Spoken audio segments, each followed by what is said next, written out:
Okay guys, welcome back to the Barren Grounds by David A. Robertson. We're on chapter 12. This is video 3. Okay, so we're right near the very end of chapter 12. Stay here with us. We could use your help, Oczek said. I don't want you to call me by my name that bad, Morgan said. But then she looked at Oczek, noticed how even he, who seemed so powerful, was thin. His clothes looked too big on him. At some point, they had probably fit him just right. All right, so she's starting to realize even Oczek, who seems to be powerful and maybe in a leadership role in this community, he's thin. He's starving. There's not much to eat. When they came in and she saw people drying meat outside of their longhouses, she said there wasn't much there. Okay, so I guess not people, the animal beings that live there.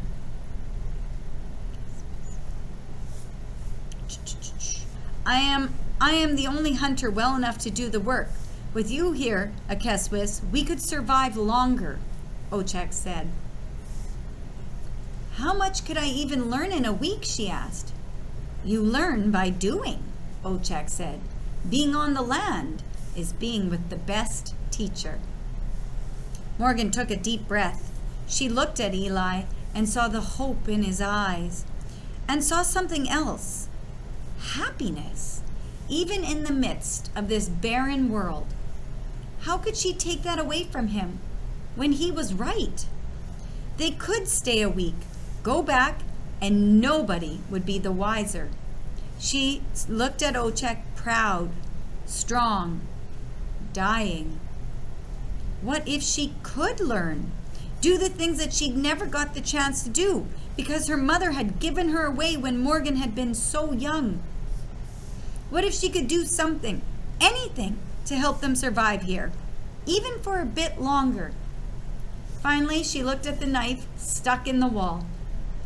It was primitive, not a calendar event she could enter into her phone, but it would tell them when they needed to leave. 7 notches, 7 days. Fine, Morgan said. We'll stay. We'll help. For real? Eli beamed. Yeah, for real, she said. Ekosani, Oczek said. Thank you. Let's check the pronunciation of that. I have missed everyone so far. Ekosani. Oh, Ekosani. Ekosanai. Okay. Oczek said, thank you. Southeast of here, through the forest, is my trap line. It's a difficult journey. We'll need strength and rest. I passed out twice, so I'm probably good, Morgan said. Unintentionally well rested. Akeswis, Oczek said, the white time is at its worst without the sun. It's best to wait until morning.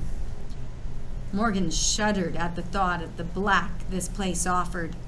Without any city lights, without even the flickering light from the fires at the longhouses. She already experienced it. What had she been thinking? She shuddered more than she would have from the cold. Okay, thing one, she said. Tomorrow it is.